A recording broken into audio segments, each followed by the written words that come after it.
पुण्यामध्ये अजित पवारांना आपल्या भाषणातनं फटकेबाजी करत आपल्या शैलीमध्ये कार्यकर्त्यांना त्यांनी तंबी दिली।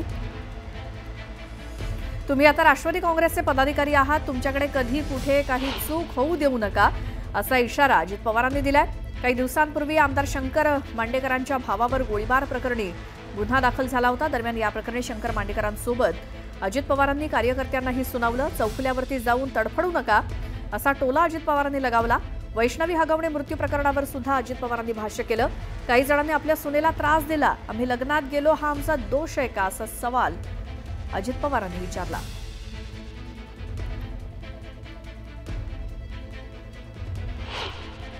राष्ट्रवादी काँग्रेस पक्षाचे आज काही पदाधिकारी झालेले आहेत, काही सहकारी झालेले आहेत। त्याच्यामध्ये तुमच्याकडनं कधी कुठली चूक होऊन देऊ नका, कुठं चौफुल्याला तरफडू नका, तिथं जाऊन कुठं टॅक टॅक ढगात गोळी मारू नका। त्याच्यात बदनामी जो मारेल त्याची पण होईल आणि ज्या पक्षाचा तो आहे त्याची पण होईल। काय आमचा दोष आहे? आम्ही सांगतो गोळ्या झाडा, हे नाही ना चालणार।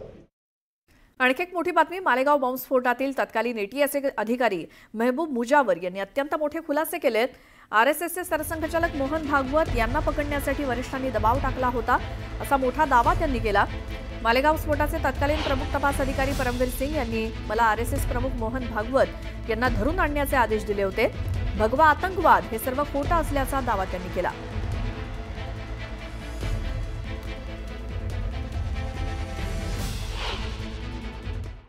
आपल्यासोबत 2008 साली मालेगाव येथील झालेल्या बॉम्बस्फोटात एटीएसचे तत्कालीन पोलीस निरीक्षक महबूब मुजावर आपल्यासोबत आहेत। सर, तुमचं न्यूज 18 लोकमतमध्ये स्वागत आहे। तुम्ही मालेगाव बॉम्बस्फोटाचा सखोल असा तपास केला होता, कशा पद्धतीचा तो तपास होता? तो सगळा तपास माझ्याकडे नव्हता। या जे आता कोर्टामध्ये जे निकाल लागला त्याचाही तपास माझ्याकडे नव्हता। काही पार्ट माझ्याकडे तपास होता। तो तपास मी करत असताना त्यातले खोट्या मुद्द्यावरती किंवा त्या भगवा आतंकवाद याच्यावरची जे काय उहापोह झाला होता, त्यावेळेस बवाल झाला होता, तशी वातावरण निर्मिती करण्यात आली होती, त्या संदर्भात मी होतो त्याच्यामध्ये। परंतु मला जो आदेश दिला होता की रामजी कलसंग्रा, दिलीप पाटीदार, संदीप डांगे यांना अटक करून आणण्याचे आदेश दिले होते। त्याच्यानंतर माननीय मोहन भागवत यांनासुद्धा पकडून आणा असा आदेश होता आणि हे सगळा आदेश रेकॉर्डवर आहे, माझ्याकडे सगळे त्याचे डॉक्युमेंट आहेत। मला ह्या कामगिरीसाठी सिक्रेट फंडातून पैसे देण्यात आले होते सरकारकडून। त्यानंतर वॉरंट देण्यात आले होते। वॉरंट म्हणजे रेल्वे वॉरंट, एसटी वॉरंट, आणि सरकारतर्फे हत्यार प्रोव्हाइड करण्यात आले होते। त्याशिवाय 10 कर्मचारी मला माझ्या पसंतीचे महाराष्ट्रातून तुम्ही कुठलेही अधिकारी घ्या आणि हे कारवाई पूर्ण करा, हा तपास पूर्ण करा असा मला आदेश होता। आणि हा आदेश माननीय परमवीर सिंग साहेब IPS अधिकारी व त्यांच्यापेक्षा वरिष्ठ अधिकारी यांचा होता आणि मी रोजच्या रोज त्यांना रिपोर्टिंग करत होतो। प्रत्यक्षात त्या आरोपींना मारण्यात आलं होतं, जे रामजी कलसंग्रा आणि पाटीदार हे जिवंत नव्हते, परंतु त्यांना जिवंत दाखवण्यासाठी मला परत फिरवा लागले होते। ते मला पसंत नव्हतं ती गोष्ट। आणि शिवाय एवढे मोठे ते नागपूरला जाऊन धरून आणा असं म्हणल्यानंतर मला ते खोटं शक्यच नाही, माझ्या हातनं झालं नाही ते। ह्या सगळी वस्तुस्थिती ज्यावेळेस यांच्या लक्षात होती, याला सगळी माहिती आहे। मी सोलापूर नसताना माझ्यावर गुन्हा दाखल करण्यात आला। ज्या ठिकाणी मी नसताना त्या ठिकाणी ह्यांनी मॅनेज करून गुन्हा दाखल करणार, आणि ते गुन्हा दाखल करण्यासाठी महत्त्वाची भूमिका परमवीर सिंग साहेबांची होती। अशा पद्धतीने तत्कालीन जे एटीएसचे पोलीस निरीक्षक होते मुजावर सर आपल्यासोबत होते। त्यांनी A to Z 2008 पासून ते 2025 पर्यंत जो काही घटनाक्रम आहे तो न्यूज 18 लोकमतशी बोलताना सविस्तर सांगितलेला आहे। त्यामुळे त्यांनी कुठेतरी आपलं जो आज न्यायालयाचा निकाल आलेला आहे त्याच्यावर भाष्य करताना कुठेतरी आपली जी इच्छा होती ती पण बोलून दाखवलेली आहे। प्रीतम पंडित, न्यूज 18 लोकमत, सोलापूर। आता पुढची बातमी आहे. नाशिक जिल्ह्याच्या पश्चिम भागामध्ये मुसळधार पाऊस कोसळलाय. त्यामुळे मालेगाव शहरातनं वाहणाऱ्या गिरणा आणि मोसम या दोन्ही नद्या दुथडी भरून वाहत आहेत. त्यामुळे गिरणा धरणाच्या पाणी पातळीत वाढ झाली आहे. याचा आढावा घेतला आमचे प्रतिनिधी बाबू शेख यांनी. गेल्या काही दिवसापासून नाशिक जिल्ह्यातील ग्रामीण भागात पावसाने दमदार हजेरी लावलेली आहे. विशेषतः कळवण, दाभाडी, दिंडोरी त्या भागात जोरदार पाऊस पडत आहे. त्याच्यामुळे जी गिरणा नदी त्या भागातून मालेगावकडे येते ती आता दुथडी भरून वाहते. आपण बघू शकतो का ही गिरणा नदी आहे जी मालेगाव शहरातून वाहते आणि आता तिला पूर आलेला आहे. ती दुथडी भरून वाहत आहे आणि हा जो पाणी आहे, हा जो पूर पाणी आहे हा गिरणा डॅमच्या दिशेने जात आहे. या पूर पाण्यामुळेच गिरणा डॅमची जी पाण्याची पातळी आहे ती जवळपास 60% पेक्षा जास्त झालेली आहे. मालेगाव शहरातून गिरणा आणि मोसम या दोन नद्या वाहतात आणि दोन्ही नद्यांना पूर आलेला आहे. दोन्ही नद्या दुथडी भरून वाहत आहे. याचा सर्वात जास्त फायदा हा गिरणा धरणाला होत आहे. गिरणा धरणात या दोन्ही नद्यांचे पाणी जात असल्यामुळे त्याची पातळी जी आहे ते झपाट्याने वाढत आहे. गिरणा धरणातून मालेगाव, नांदगाव तालुक्यासह जळगाव जिल्ह्यातील 40 गाव व इतर तालुक्यांना पाणी पुरवठा केला जातो. शिवाय हजारो हेक्टर शेती या धरणाच्या पाण्यावर अवलंबून आहे. मार्च आणि मे महिन्यात या धरणात फक्त 26% एवढाच पाणी साठा होता. मात्र आता तो 60% झालेला आहे आणि नदीचा प्रवाह पाहता लवकरच धरण फुल भरण्याची शक्यता नाकारता येत नाही. त्याच्यामुळे शेतकऱ्यांसह सर्वसामान्य नागरिकांना मोठा दिलासा मिळालेला आहे. बाबू शेख, न्यूज 18 लोकमत, मालेगाव. तर भंडारा जिल्ह्यातील साकोली शहराच्या जुन्या वस्तीमध्ये असलेल्या माजी मालगुजारी तलाव हा फुटलेला आहे. 90 एकर क्षेत्रामध्ये हा तलाव पसरलेला आहे आणि हा तलाव पहाटेच्या सुमारास फुटला. मागच्या आठवड्यात अतिवृष्टी झाल्यानंतर तलाव तुडुंब भरलेला होता. तलावाची पाळ फुटल्यामुळे साकोली लाखांदूर महामार्गावरनं ते पाणी प्रवाहित होत आहे. त्यामुळे मार्ग बंद झालेला आहे. या परिसरात असलेली सुमारे 400 हेक्टर शेतजमीन जलमय झाली असून पिकं पाण्याखाली गेली आहेत. त्यामुळे शेतकऱ्यांचं मोठ्या प्रमाणात नुकसान होण्याची शक्यता आहे. भंडारा जिल्ह्यातील साकोली येथील जुन्या शहरात असलेला हा मुख्य तलाव पहाटे फुटला. मुसळधार पावसामुळे तलाव तुडुंब भरला होता आणि तलाव फुटण्याची शक्यता साकोलीचे माजी नगरसेवक मनीष कापगते यांनी काही दिवसांपूर्वीच व्यक्त केली होती. मात्र प्रशासनानं याकडे दुर्लक्ष केल्यामुळे आज पहाटे हा तलाव फुटला. तलावातून मोठ्या प्रमाणात पाणी वाहत असल्यामुळे परिसरातल्या शेतशिवारात सध्या जलमय स्थिती निर्माण झाली आहे. तलाव फुटल्यामुळे साकोली ते चंद्रपूर हा महामार्ग बंद होण्याची शक्यता नाकारता येत नाही. तर त्याला परिसरातील शेतीला मोठ्या प्रमाणात नुकसान होणार आहे. त्यामुळे आज आपण पाहतो तिथं 15 ते 20 फुटाचा मोठा मेन पाळीला होल लागलेला आहे आणि हा माझ्या मागे आपण परिसर बघू शकता. जवळपास 1000 एकराची पूर्ण नासाडी, पूर्ण पीक खरडून निघालेलं आहे आणि निश्चितच गावाचा भाग नसल्यामुळे, थोडा शेतीचा भाग असल्यामुळे कुठलीही इथं जीवितहानी सध्या तरी झालेली नाही.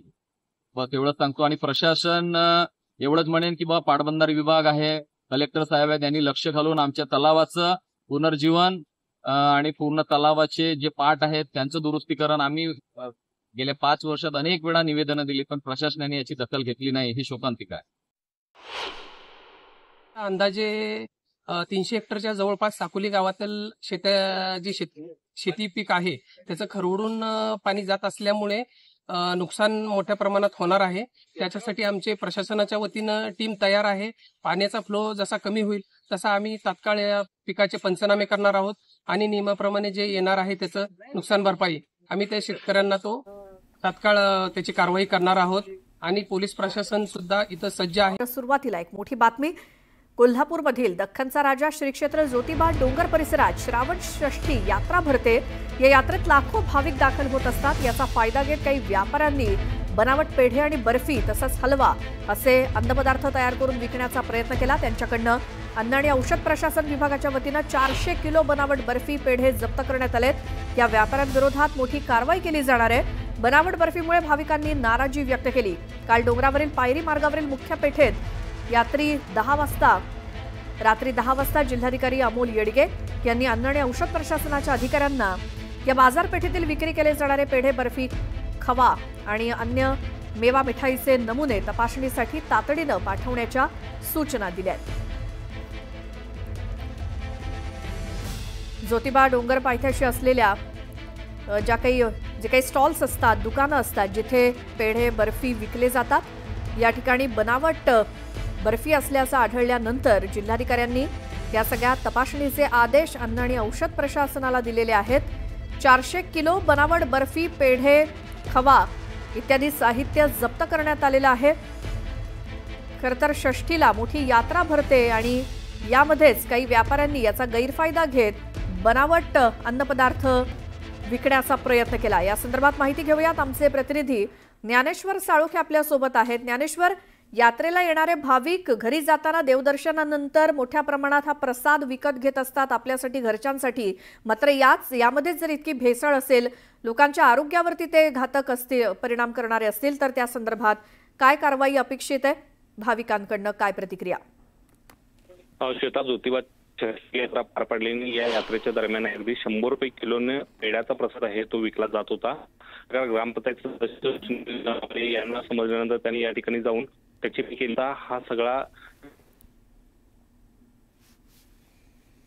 अन्न आणि औषध विभागाला. ज्ञानेश्वर, तुमचा आवाज नीट येत नाहीये. मात्र 400 किलो हे साहित्य जप्त करण्यात आलेलं आहे. त्यामध्ये बनावट बर्फी, पेढे जप्त केलेत. ज्योतिबाच्या दर्शनाला काल षष्ठीच्या यात्रेनिमित्तानं मोठ्या संख्येनं भाविक आले होते. मात्र त्यांनी एक प्रकारे नाराजी व्यक्त केली आहे, कारण या सणाचा, या यात्रेचा, गर्दीचा फायदा घेत व्यापाऱ्यांनी बनावट पेढे आणि बर्फी तसंच हलवा असे अन्नपदार्थ तयार करून विकण्याचा प्रयत्न केला. त्यांच्यावरती आता कारवाई. आणखी एक मोठी बातमी आहे. उद्या पनवेल इथे शेतकरी कामगार पक्षाचा वर्धापन दिन मेळावा पार पडणार आहे. या मेळाव्यासाठी मनसे अध्यक्ष राज ठाकरे आणि शिवसेना ठाकरे गटाचे खासदार संजय राऊत उपस्थित राहणार आहेत. एका कार्यक्रमाला राज ठाकरे आणि संजय राऊत एकत्र उपस्थित असतील. पनवेलमध्ये शेतकरी कामगार पक्षाचा वर्धापन दिन, त्यानिमित्तानं एक मेळावा पार पडणार आहे आणि या मेळाव्यासाठी मनसे आणि शिवसेना उद्धव बाळासाहेब ठाकरे पक्ष हे पुन्हा एकदा एकत्र येत आहेत. निमित्त आहे पनवेलमधला शेतकरी कामगार पक्षाचा वर्धापन दिन आणि त्यानिमित्तानं आयोजित केलेला मेळावा. मनसे अध्यक्ष राज ठाकरे आणि शिवसेना उद्धव बाळासाहेब ठाकरे पक्षाचे खासदार संजय राऊत हे दोघेही या कार्यक्रमाला उपस्थित असणार आहेत एकत्र. तर पनवेलमध्ये पार पडणाऱ्या या कार्यक्रमामध्ये मनसे आणि उबाठा या दोन्ही पक्ष पुन्हा एकदा एकत्र येतात आणि खास करून राज ठाकरे आणि संजय राऊत एकत्र या कार्यक्रमाला उपस्थित असतील. या संदर्भात माहिती घेऊयात आमचे प्रतिनिधी उदय जाधव यांच्याकडनं. उदय, पुन्हा एकदा दोन्ही पक्षाचे नेते एकत्रित एका कार्यक्रमाला, काय माहिती? उद्या पनवेलमध्ये शेतकरी कामगार पक्षाचा वर्धापन दिन आहे आणि वर्धापन दिनानिमित्त एक संयुक्त मेळावा जो आहे तो आयोजित करण्यात आलेला आहे आणि या मेळाव्याला त्यांनी मनसे अध्यक्ष राज ठाकरे यांना देखील निमंत्रित केलेलं आहे. त्याचबरोबर शिवसेना उद्धव बाळासाहेब ठाकरे पक्षाचे खासदार आणि नेते संजय राऊत यांना देखील निमंत्रित केलेलं आहे. माहिती मिळालेली आहे त्यानुसार मनसे अध्यक्ष राज ठाकरे आणि शिवसेना ठाकरे गटाचे नेते संजय राऊत हे या मेळाव्याला उपस्थित राहणार आहे. याआधी देखील आपण पाहिलेलं आहे दोन्ही ठाकरे बंधू एकत्र येतील या संदर्भात मोठ्या प्रमाणात राजकीय चर्चा सुरू आहे. संयुक्त मेळावा मराठी जो आहे तो देखील पार पडलेला आहे. दोन्ही पक्षांचे कार्यकर्ते विविध आंदोलनामध्ये एकत्र देखील दिसत आहेत. आता त्यांच्या सहयोगी पक्षाचा वर्धापन मेळाव्यामध्ये दोन्ही पक्षांचे नेते हे एकत्र एकाच व्यासपीठावरती येणार आहेत. त्यामुळे पुन्हा एकदा ठाकरे बंधू एकत्र कधी येणार या संदर्भात चर्चा जी आता सुरू झालेल्या आहेत आणि या व्यासपीठावरती राज ठाकरे नेमकं काय भाषण करतील आणि संजय राऊत नेमकं काय भाषण करतील हे आता पाहावं लागेल. बिलकुल उदय, धन्यवाद या माहितीसाठी. उपमुख्यमंत्री एकनाथ शिंदेंच्या दिल्लीवारीवरनं रोहित पवारांनी एकनाथ शिंदेंना ट्विट करत डिवचलंय. शिंदे साहेब जेव्हा गावाला किंवा दिल्लीला जातात तेव्हाची परिस्थिती म्हणजे अंतर्गत कुरघोड्यांचा पुन्हा सुरू झालेला खेळ आणि ऑल इज नॉट वेल सांगण्याची आली वेळ, असाच त्याचा अर्थ असतो. मित्रपक्षांकडनं होणाऱ्या कुरघोड्यांची चीड हे शिंदे साहेबांना नक्कीच असेल. असो, जनतेच्या मूलभूत प्रश्नांकडे दुर्लक्ष करणाऱ्या या निष्क्रिय सरकारच्या नियमित कृतीशील कुरघोड्यांना महाराष्ट्र देखील कंटाळलेला आहे, हे मात्र नक्की, अशी पोस्ट करत रोहित पवार यांनी एकनाथ शिंदे यांना डिवचलंय. काल गुरुवारी भाजपच्या माजी खासदार आणि आमदारांची अत्यंत महत्त्वाची बैठक झाली. भाजपचे प्रदेशाध्यक्ष रवींद्र चव्हाणांच्या अध्यक्षतेखाली ही बैठक पार पडली. स्थानिक स्वराज्य संस्था निवडणुकीच्या पार्श्वभूमीवर भाजपकडनं सध्या रणनीती ठरवली जाते आणि त्या पार्श्वभूमीवरच या बैठकीत जिल्हानिहाय संघटनात्मक स्थितीचा आढावा घेण्यात आला. दरम्यान पालिका निवडणुकीच्या तोंडावर आता पदाधिकाऱ्यांची जबाबदारी जनसंपर्क मोहिमा आणि सरकारी योजना जनतेपर्यंत पोहोचवण्याची विशेष जबाबदारी सुद्धा कार्यकर्त्यांना देण्यात आली आहे. दरम्यान प्रदेश कार्यालयात सुरू असलेल्या या बैठकीला पक्षाचे वरिष्ठ पदाधिकारी, माजी खासदार, माजी आमदार आणि प्रदेश संघटन मंत्री सुद्धा उपस्थित होते.